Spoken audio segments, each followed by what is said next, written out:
Les 10 promis au paradis. Talha ibn Ubaydallah. Réfléchissez un instant. Une personne qui reçoit le titre de martyr alors qu'elle est encore vivante et marche parmi les gens. C'est le titre étonnant porté par Talha ibn Ubaydillah, l'un des plus importants compagnons du prophète Mohammed, que la paix et la bénédiction soient sur lui. Dans notre épisode d'aujourd'hui, nous allons découvrir ensemble l'histoire de cet homme qui a reçu la promesse du martyr alors qu'il était encore en vie. Ces mots ne sont pas simplement des éloges ordinaires, c'est une prophétie exceptionnelle à tout point de vue. L'idée qu'une personne obtienne le statut de martyr alors qu'elle est encore vivante est une idée fascinante qui nous entraîne directement au cœur d'une histoire absolument hors du commun. Et c'est la question essentielle. La réponse ne se trouve pas dans un seul moment. Non, la réponse se trouve dans tout un parcours de vie, un voyage commencé par une foi précoce, un courage légendaire, une générosité sans limite et qui s'est terminé par un chapitre tragique ayant laissé son empreinte dans l'histoire.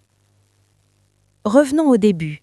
Talha n'était pas simplement quelqu'un qui suivait le message, non, il faisait partie du noyau fondateur de l'islam. Il fut l'une des 8 premières personnes à croire au message à la Mecque.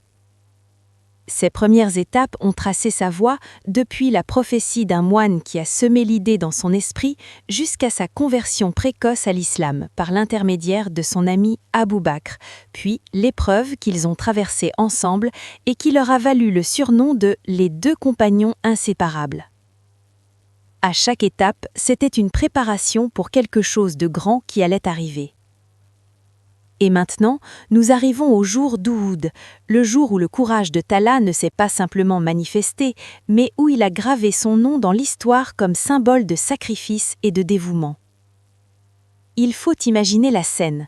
La bataille s'est tournée, les rangs des musulmans se sont effondrés et le prophète Mohammed, que la paix et la bénédiction soient sur lui, s'est retrouvé en danger direct, encerclé. Et au milieu de ce chaos, une seule personne a décidé de changer l'histoire.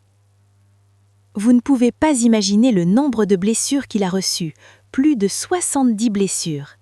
Imaginez, Talha a reçu plus de 70 coups d'épée, de lance et de flèche alors qu'il défendait le prophète avec son propre corps. Il s'est littéralement transformé en un bouclier humain vivant. L'image la plus impressionnante du sacrifice s'est peut-être produite à un instant précis. Lorsqu'une flèche se dirigea vers le visage du prophète, Talha n'hésita pas une seconde. Il tendit sa main et devint le bouclier. Cette main resta paralysée pour toujours, mais elle sauva le prophète. Au cœur de la bataille, alors que Talha était couvert de blessures, le prophète Mohammed, que la paix et la bénédiction soient sur lui, prononça ces paroles immortelles. Talha a assuré sa place, c'est-à-dire qu'il avait garanti sa place au paradis. C'est à ce moment précis que la prophétie s'accomplit et qu'il devint le martyr vivant.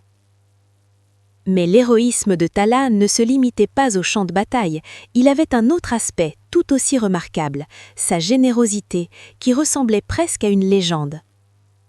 Le prophète lui-même lui donna le surnom de Talha al-Fayyad.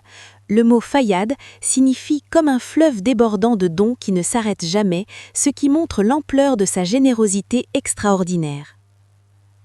Pour comprendre l'ampleur de cette générosité, regardons ce chiffre. Après avoir vendu une terre pour 700 000 dirhams, une fortune immense à l'époque, il ne put pas dormir, inquiet de garder tout cet argent dans sa maison. Il le distribua entièrement en une seule nuit.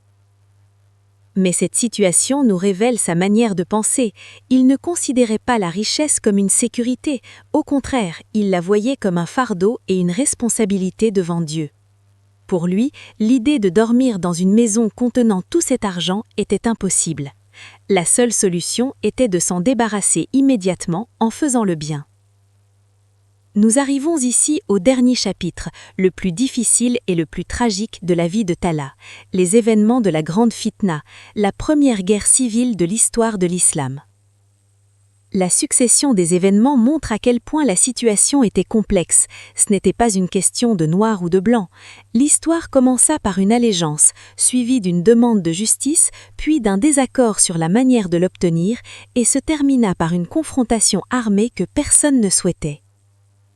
Et selon les récits, au milieu de la bataille dont il faisait partie, il prit conscience de l'ampleur de la catastrophe et tenta de se retirer et d'appeler à l'arrêt du combat. Mais le destin fut plus rapide, une flèche perdue mit fin à la vie du martyr vivant sur un champ de bataille entre musulmans. L'histoire de Talha ne s'est terminée avec sa mort, au contraire, une autre histoire a commencé. Comment l'histoire se souvient-elle de lui ? Un héritage devenu un point de désaccord et de débat qui reflète les divisions apparues après son époque. Cette division illustre parfaitement l'idée d'un héritage disputé. Du point de vue sunnite, il est le héros d'Uhud et l'un des 10 promis au paradis. Du point de vue chiite, c'est quelqu'un qui a rompu son allégeance et combattu l'imam légitime. Le même homme et les mêmes événements, mais 2 récits totalement différents. Cela montre à quel point il est difficile de porter un jugement historique sur lui. Peut-être que ces paroles prononcées par son adversaire dans la bataille, Ali ibn Abi Talib, « Il m'est pénible, Abou Mohamed, de te voir étendu sous les étoiles du ciel », sont l'expression la plus sincère de l'ampleur de la tragédie. Elles dépassent la politique et les désaccords et expriment une profonde tristesse personnelle face à la perte d'un ancien compagnon. Cela montre que la blessure était bien plus profonde qu'un simple conflit de pouvoir.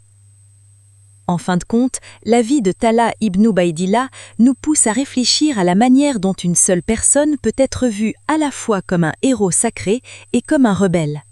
Son histoire reste un rappel puissant que l'histoire n'est pas simplement un ensemble de faits, mais aussi un récit raconté, et la manière dont il est raconté dépend largement de celui qui le raconte.